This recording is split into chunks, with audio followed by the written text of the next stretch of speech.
Namo tassa bhagavato arahato samma sambuddhassa. Namo tassa bhagavato arahato samma sambuddhassa. Namo tassa bhagavato arahato samma sambuddhassa. Homage to the exalted one, the worthy one, the perfectly enlightened one. Today I am going to introduce the end part of the Vipassana program. I hope to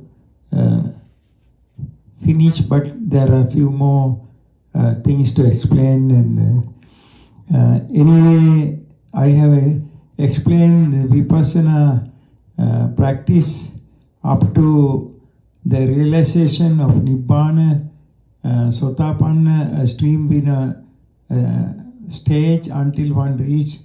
And I have explained the path knowledge, the fruition of the Nibbana, and the reviving thoughts, Pachavikkana Jnana. Today I am going to give further details regarding these matters, the realization and the Pachavikkana Jnana, and the fruition of Nibbana, and so on.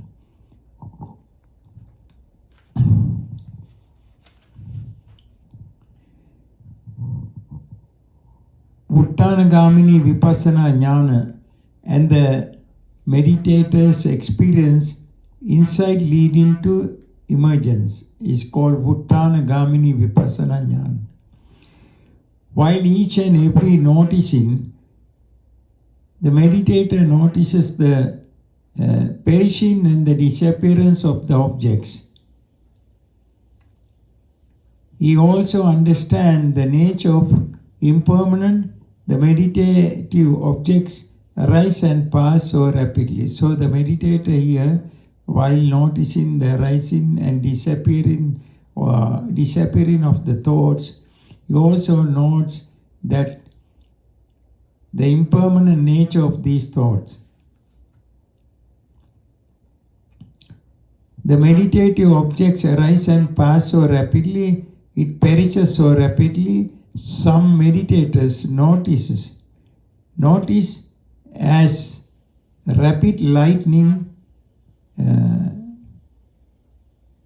visions. So some meditators experiencing the rapidly disappearing of the mental objects, sometimes like a lightning. Sometimes the whole body seems to be appearing and disappearing. So that sometimes the body appears and sometimes meditator doesn't see his body as at all. He sees everything is disappearing.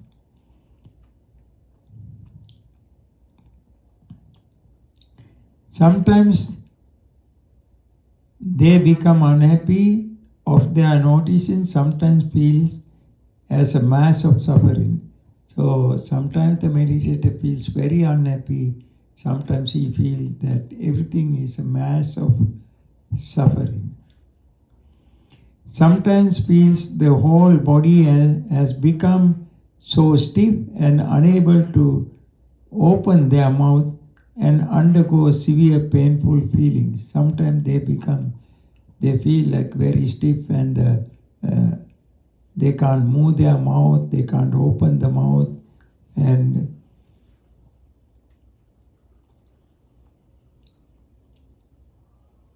they feel very unhappy and they experience a lot of suffering.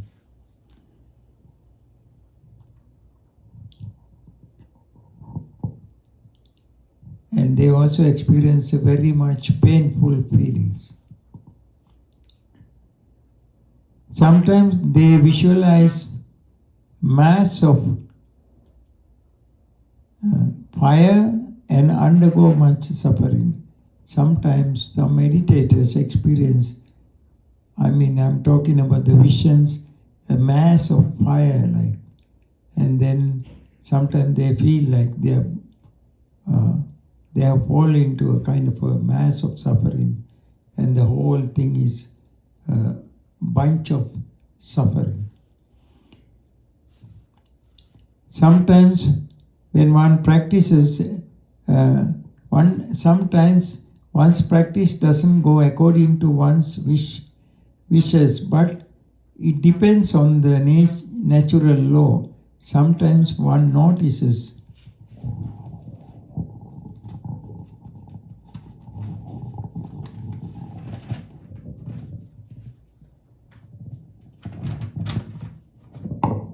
only the body and mind, but not any outside objects. Sometimes these things happen according to the natural law, and they can only notice sometimes the mind and the body, nothing else.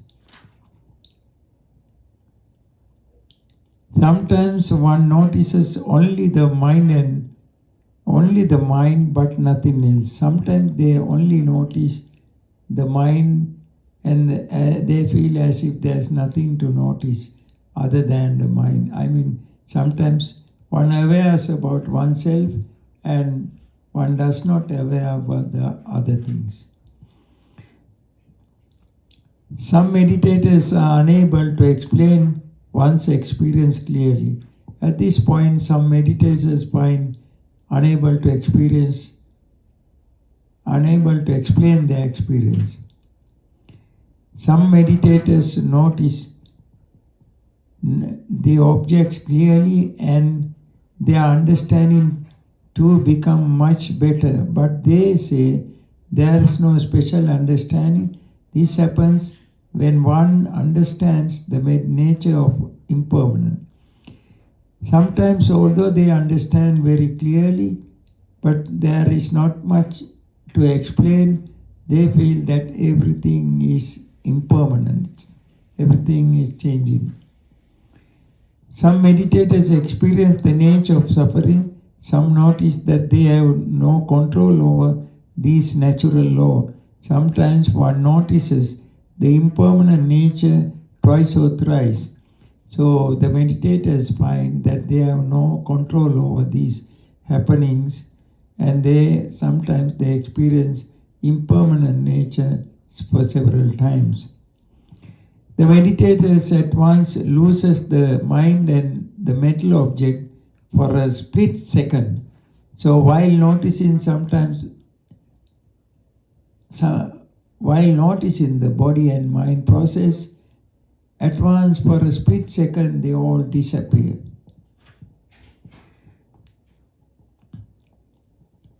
They feel that everything have come to a cessation.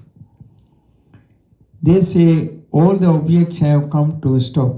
They say all the objects have perished. All the objects have come to a stop. They say all the objects have perished. The meditator says that he has forgotten everything and had fallen into a sleep, but he didn't really fall into a sleep, neither forgotten. So he says that everything disappeared as if that he has fallen into a sleep, but they also say, I was not sleeping at all, but everything disappeared.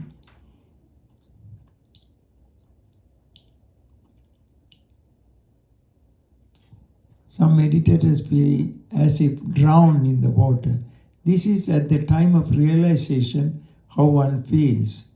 I have explained these things in my last presentation.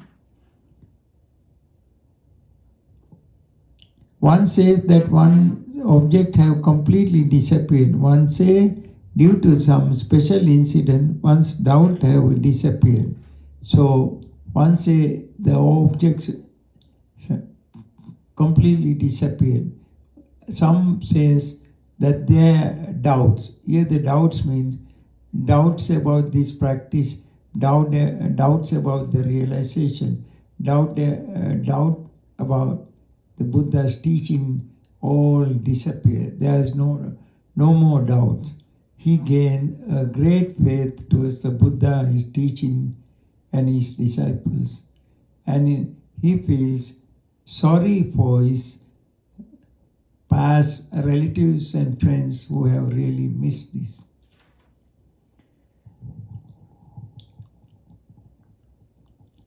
Some say that the disappearance of mind and body or mind and mental objects is that they have realized nirvana. So some say at once everything disappeared.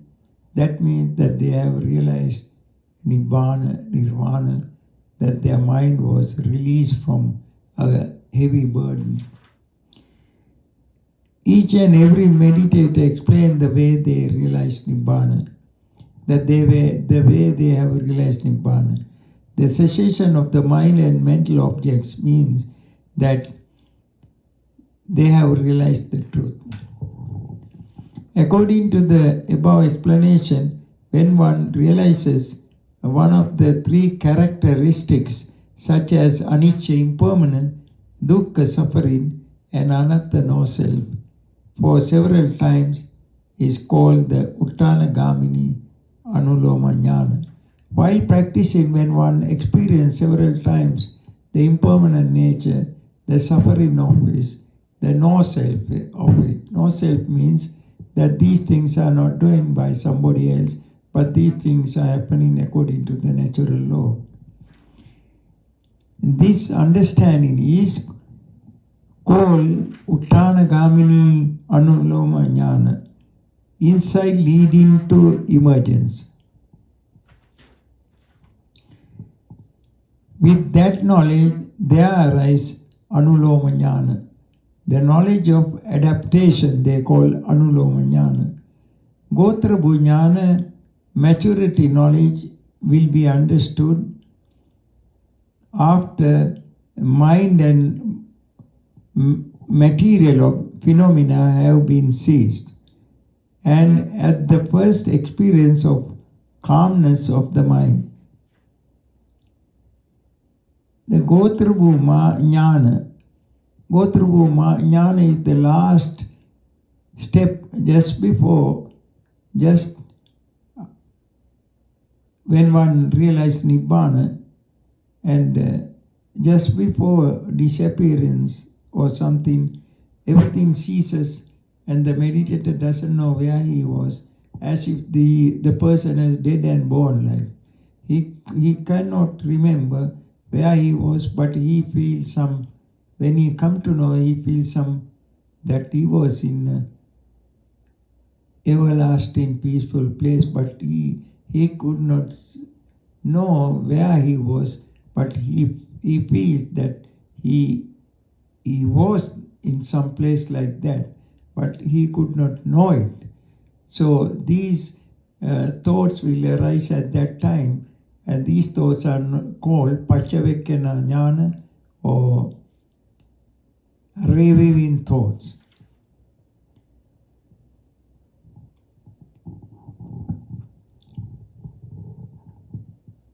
The mind and mental phenomena have been ceased, and at the first experience of calmness of the mind, this understanding is called the maturity knowledge.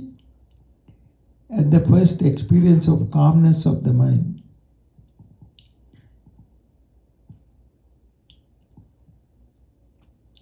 Magga Jnana.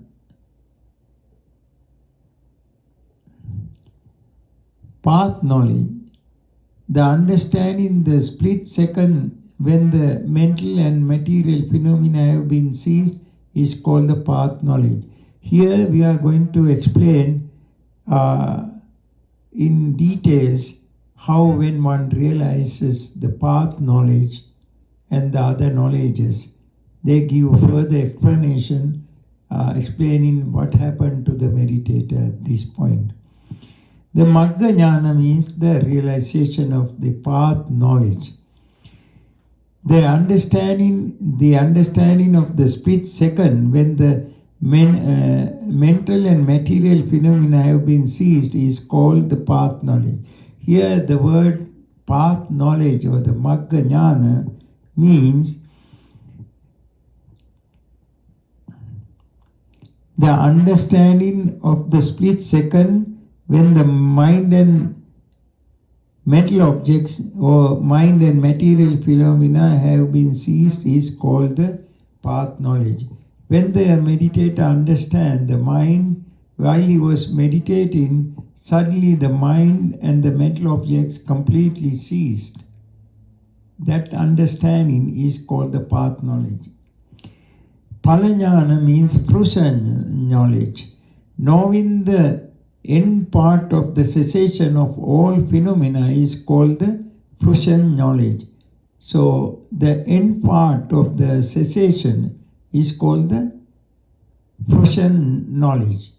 When we come to after the cessation and gradually the meditator come to know that he come to be aware of the sounds and environment and so on. This understanding is called fruition knowledge. That he knows that he was in a kind of unawareness. Somewhere the highest peaceful place, he feels so happy. He also feels if he could stay in that state forever.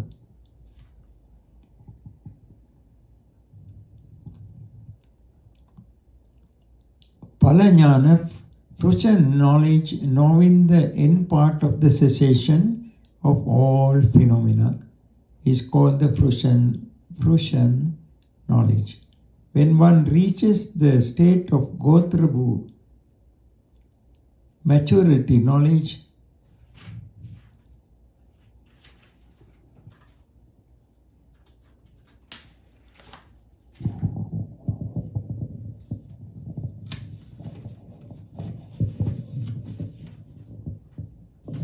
and the understanding of the split second after cessation of all phenomena is what is called Nibbana.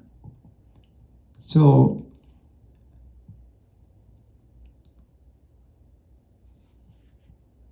when the meditator have been noticing the rising and passing thoughts and suddenly everything disappears, everything ceased, and after that when the yogi understand it, again is called that understanding of the Nibbana, Nirvana.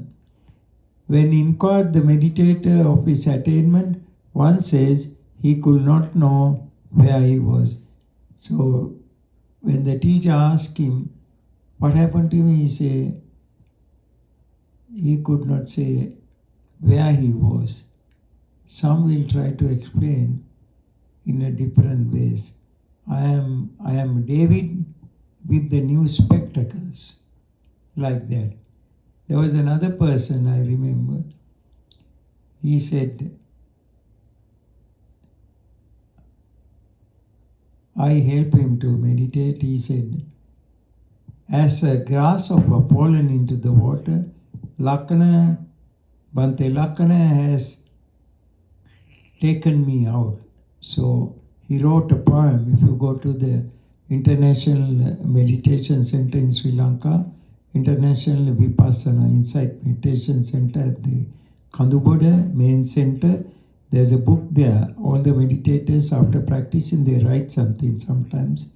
That meditator is an American person. He wrote a poem like a grasshopper fallen into the water. Lakkana has taken me out. Lakkana has saved me. Like that. I have helped him a lot. The cessation of all phenomena is explained below. When subtle objects appear, one could know these objects mentally. When the objects disappear, one could not know them. The Nibbana is an unconditioned element. Here, when subtle objects appear, one could know these objects mentally. Even a very subtle object, when it appears, one could know it. Even if it is a pinpoint size, one could know it with one's mind. When the objects disappear, one could not know them. When very tiny little object disappear, one could not know about it. The Nibbana is an unconditioned element. Nibbana is an unconditioned element. Unconditioned means it is not conditioned with any material form, any light form, there is no light or dark or something that nirvana cannot be seen but can be realized. The Nibbana is an unconditioned element. It has no signs, neither color nor santi sukha, calm and peaceful state. No signs, neither color, etc. Santi sukha is a calm and peaceful state. So the Nibbana is an element, unconditioned element. It has no signs, neither color. It has no signs, neither color. Santi Sukha means calm and peaceful state.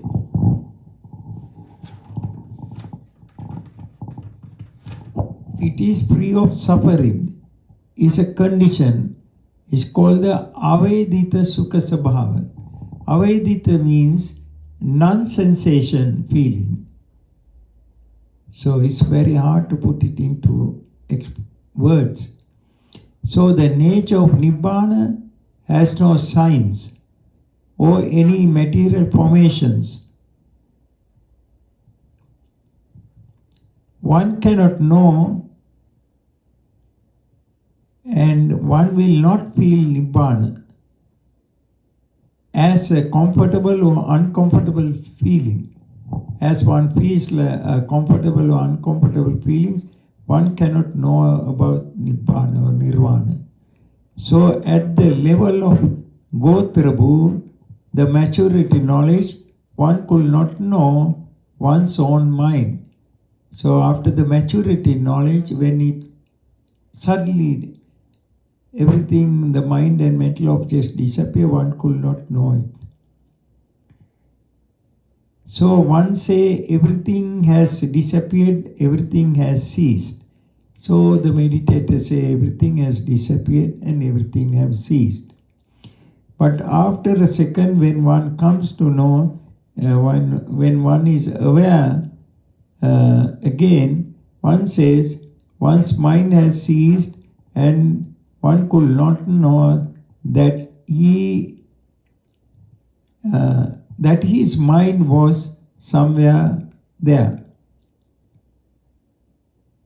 So when he come to awareness again, then he says he could not know where it was, but he says, but I was somewhere. When one is aware of mind and body, there occurs so many subconscious minds. So when the meditator, when a person is aware of one's mind and body, in between there are so many subconscious minds. They are called in Pali words called Bhanga Chitta. So there are so many subconscious minds arise and pass away many times, but one could not know them. There is always subconscious mind from the base where all the other thoughts arise. If you study the thought process, for that you have to study Abhidhamma or the Buddhist psychology to know about the thought process.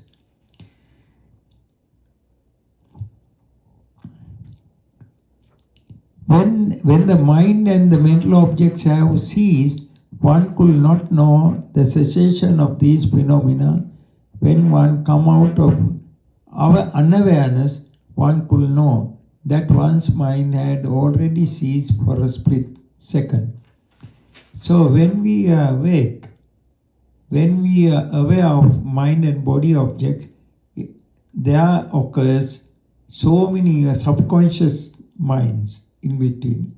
We cannot know them. So, when one attain a realization, when everything disappears, enter into the fruit of Nibbana or the fruition knowledge, one could not know it, but when one come out of it, when one is aware again of everything, then one will come to know one was there for some place. It was not asleep. It was the highest peaceful place, one says, but one can understand it by one's reviewing thoughts. The perception or neither perception. So further explaining the jhanic level, according to the breathing or jhanic practice, when one practices only breathing meditation for a longer period, one will be able to attain jhana level or absorptions. The first, second, third, fourth, and then there are 4 jhanas, rupavachara, and then arupavachara, 4 jhanas. Material formations, immaterial formations.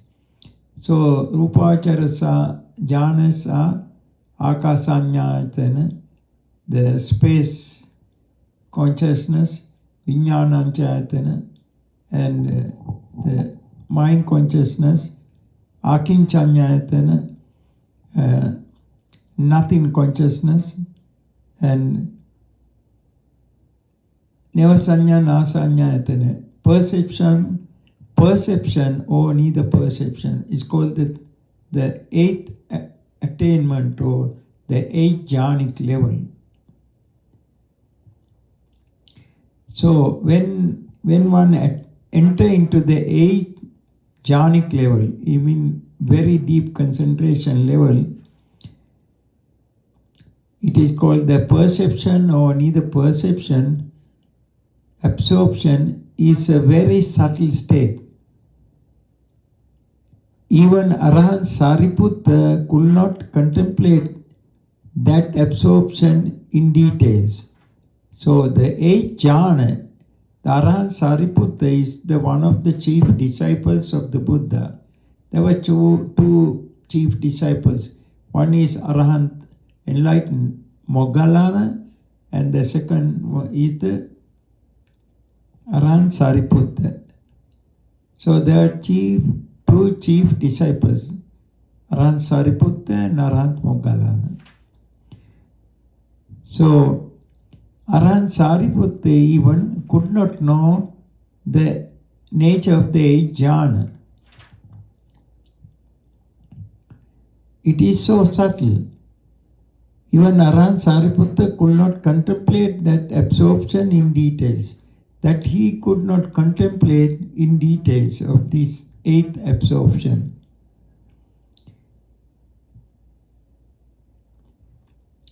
The new meditators too could not contemplate that absorption clearly. Even those who meditate newly and attain into the 8th jhanic level, they cannot contemplate this jhanic level in details. Even though this absorption is so subtle, eventually it could be contemplated by practicing Kalapa Vipassana meditation, perceiving after a group of qualities. But after some time, one could practice, one could notice the jhanic level in details by practicing a group insight. Is called the Kalapa Vipassana, a meditation perceiving after a group of qualities. Kalapa Vipassana is a different insight meditation practice. For example, I have been explaining, when there is a pain, just notice the pain. When there is a sound, just notice the sound. But in the group meditation is different. It is like that. I will explain and how When there is a sound, then one try to contemplate, it's a sound. With the mind, I came to know the sound. So there is a sound and the mind and the sound, and they are impermanent, they bring suffering, and they are not a self, I or ego. So each and every mental phenomena has to be noticed that way. That is called Kalapa Vipassana group insight.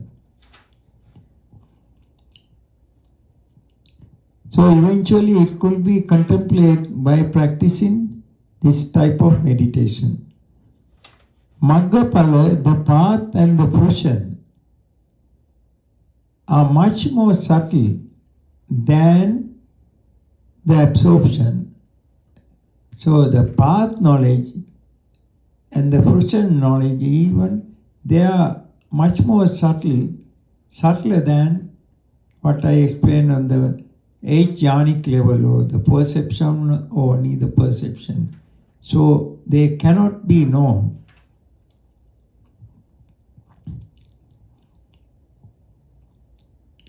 Because of that, no one could contemplate the path and the fruition. So because it is too subtle, no one could contemplate in details. The path and knowledge cannot be contemplated. But with Pachavekana reconsidering, one could have a mere idea about the jhana, absorption. Bhavanga Chitta, the subconscious mind, depends on the past objects. So when one attains the path and the fruition, one goes into, suddenly everything ceases, and then one going to the fruit of Nibbana and abide there for a few seconds, or maybe longer than that, and come out of it, slowly coming out, and he come to aware the sound and thoughts like that. So this understanding is called the Pachavekana jnana, the reviving thoughts. With that, one could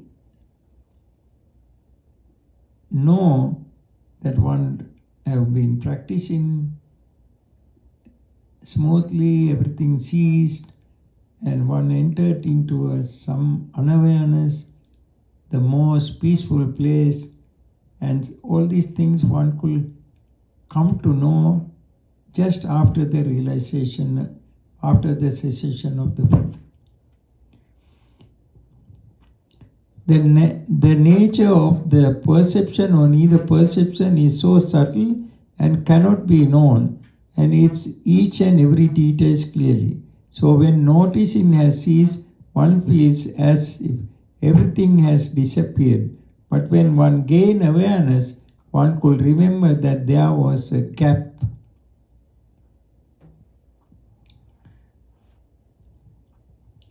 So when one remember, one understand that there was a gap. Suddenly everything split, everything disappeared, everything ceased, and again they are starting.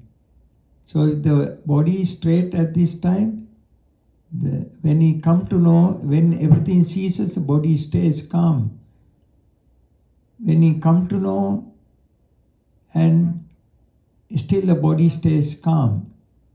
For example, if he has been contemplating pain, a painful feelings, for example, if he has been contemplating pain, suddenly everything disappeared. And when he come to know again, his mind is at the same level. If he has fallen asleep, his mind is somewhere else when he starts. But here, when everything disappears and the body stays calm, and he is unaware of this state, when he is aware, his mind is at the same place, starting and slowly coming out. So he understand, suddenly everything disappeared, there was a gap there.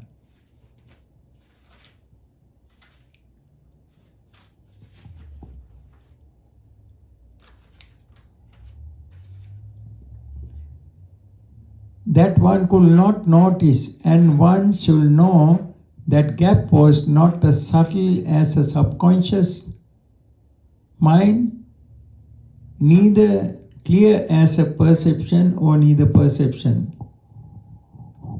And that unknown gap, that there was a subtle mind occurred during that gap.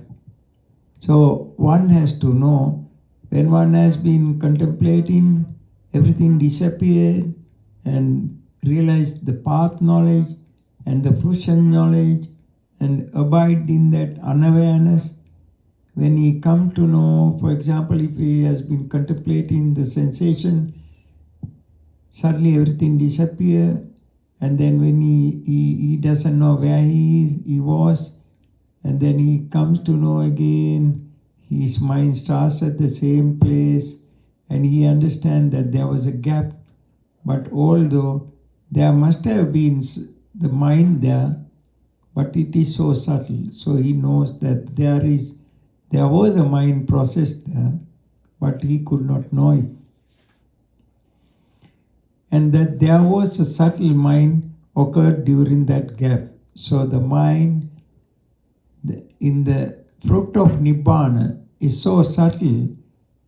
There was some subtle mind is there, but he could not know it. And it is known as a Gotrabu Maggaphala.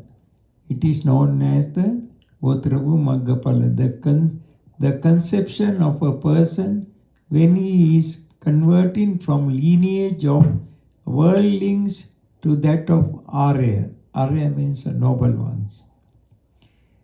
When one's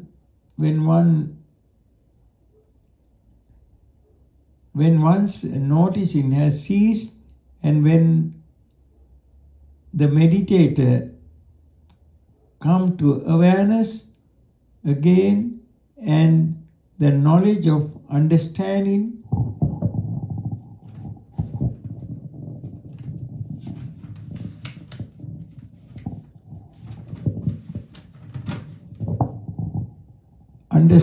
gained at that time is known as the knowledge of reviving, or the Paccavekkhana Jnana.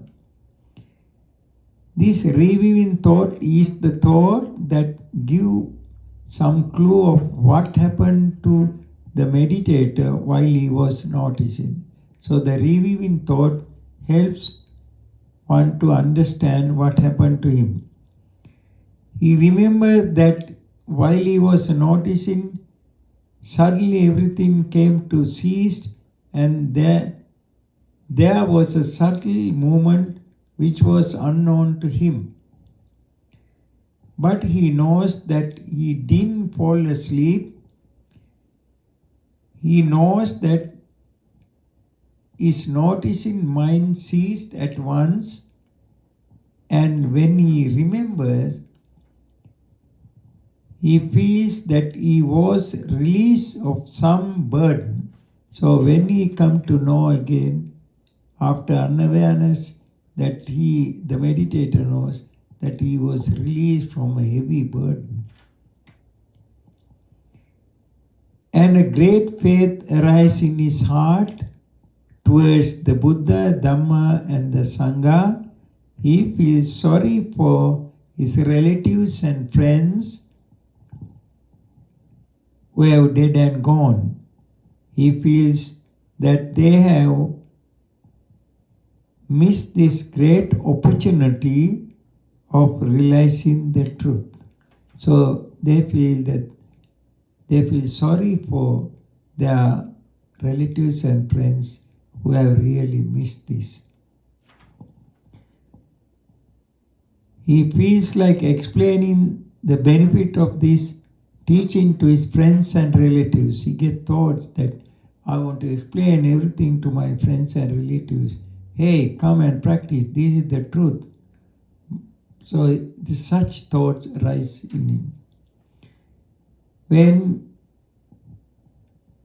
his noticing has ceased while practicing, and that cessation or realizing of Nibbana and the abiding of cessation or the fruition knowledge, the meditator could enter into the fruition by determining thus, may I experience the fruition knowledge, and he has to keep noticing sounds, feelings, thoughts, etc. as he did before. Now the fruit of Nibbana we call the fruition knowledge, or in Pali language called Palachitta. One can, when one realizes for the first time Nirvana, one has a Palachitta or the fruition knowledge. One can determine again and enter into the Palachitta or the fruition knowledge. So one has to keep noticing sounds, feelings, thoughts as he has been practicing before, and determine, may I experience this fruition knowledge for few seconds, for few minutes. He has to determine 3 times, he has to say it mentally twice or thrice, and keep on practicing inside meditation as before. Then gradually his mind become very subtle and will be able to enter into the fruit.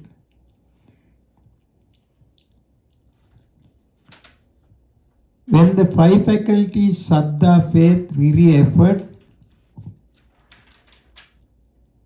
Sati, mindfulness, Samadhi, concentration, and Panya, wisdom, come to mature again, he could enter into the fruition of Nibbana. One may be able to abide in that fruition for few seconds, for few minutes, or few hours. So, when the 5 faculties, Saddha, faith, Virya, effort, Sati, mindfulness, Samadhi, concentration, Panya, wisdom, when these 5 faculties come to a level, then he could enter into the fruition of Nibbana, and he can abide sometimes for few seconds, few minutes, or even hours in the fruit. Here the Magga Chitta or the path knowledge is the cessation when the mind and the object come to cease while noticing, abiding in the cessation of the mind, in the fruition knowledge. Start from page.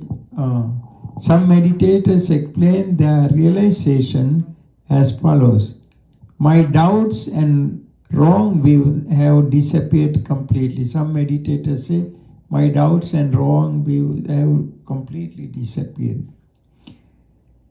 Some says, my aversion and attachment have not ended yet, and I must continue my practice further in order to free from all defilements. Some say, still my aversion and anger is still there, so I have to keep on practicing until I come to the end of that. So until I am able to free from the aversion and attachment completely. There are 5 signs one encounters when attaining the Sotapanna Magga, stream winner's path. So there are 5 points I have given here when attaining. Number 1, one comprehends one of the 3 characteristics, anicca, dukkha, anatta. One comprehends one of the 3 characteristics, anicca, impermanent, dukkha, suffering, anatta, no self. that one could not notice, and one should, oh,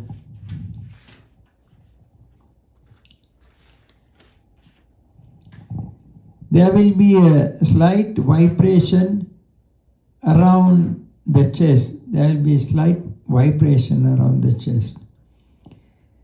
One feels like one's mind and mental objects have been seized. So one feels that one's mind and the mental objects have been seized.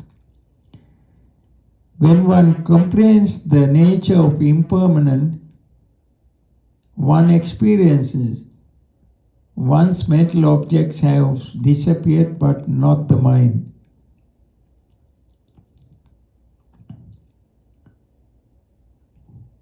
When one comprehends the nature of impermanence, one experiences one's mental objects have disappeared, but the mind is still there. Number 2, in a lightning speed, mental objects come to a cessation, and the defilements and two come to a cessation and realize Nibbana. The second point is a lightning speed of mental objects come to a cessation. In a lightning speed, mental objects ceased, and the defilements and two come to a cessation, and all the defilements too that he feels have already ceased, and he realizes Nibbana. Number 3, after the cessation of the mind and body, and when the person gains awareness again, the meditator feels his body is so cool and refreshing. When everything has ceased, when he come to know, his body has become very cool and feel so nice. Number 4 is the meditator gain reviewing thoughts and understand that he has realized Nibbana. The fourth point is when we come to awareness with these reviewing thoughts, that he comes to know that he has realized Nirvana.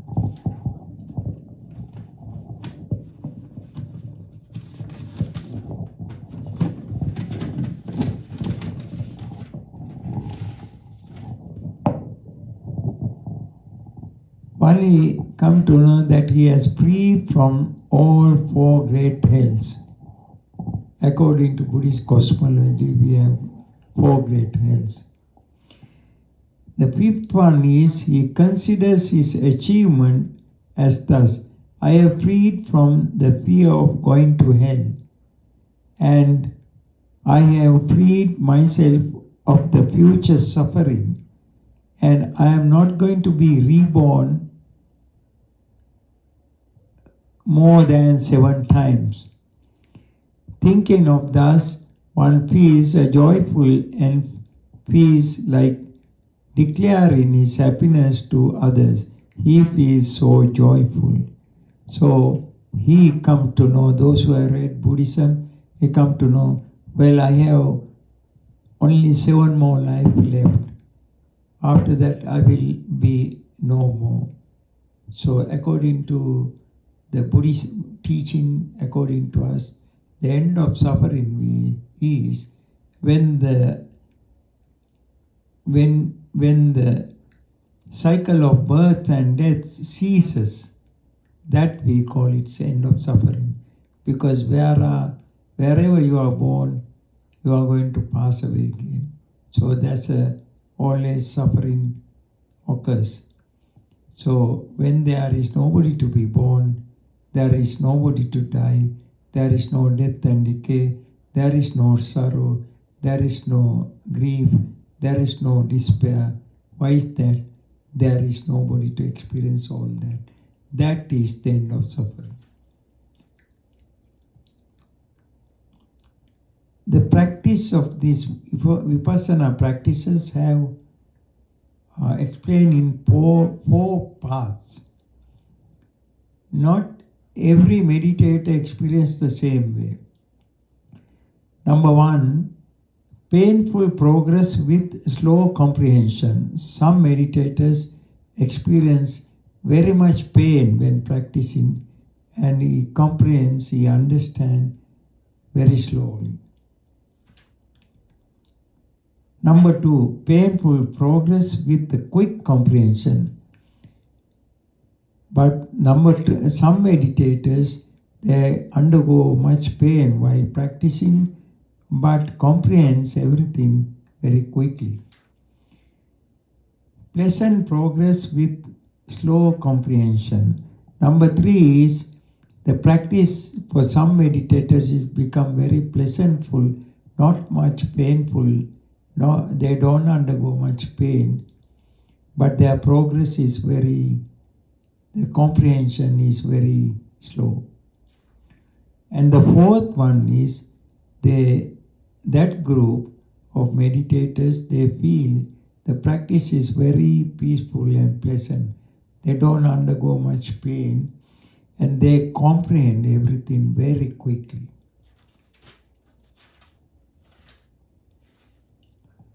Some person possesses nature, excessive greed, excessive hate, excessive delusion, and thereby they often feels pain and sorrow, and also five mental faculties as faith, energy, mindfulness, concentration, and wisdom are dull in him.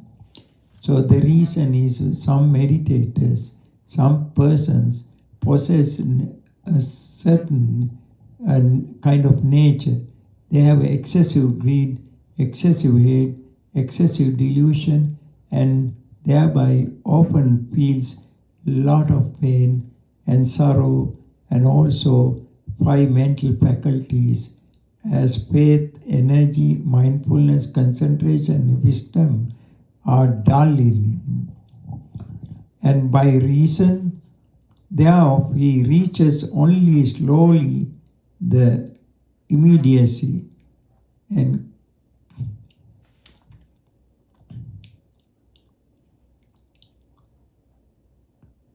so these are the reasons why his progress become dull and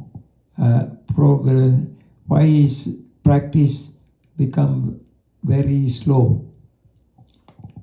Then the second one is some persons possesses nature of excessive greed, etc. But the five mental faculties are very sharp. By reason there he reaches quickly the immediacy to the cessation of all cankers. Number three, danda vinya. Some persons possesses by nature so excessive greed, etc., but the five mental faculties in him, and by reason thereof he reaches slowly the immediacy to the cessation.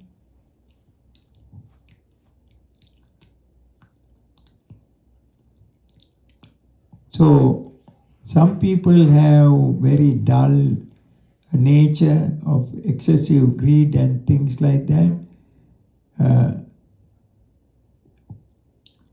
But his five mental faculties, as I explained, Saddha, Virya, Sati, Samadhi, Panya, faith, energy, mindfulness, concentration, and wisdom, reaches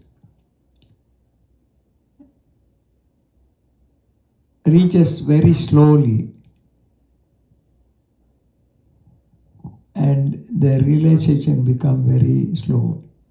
It takes a very long time.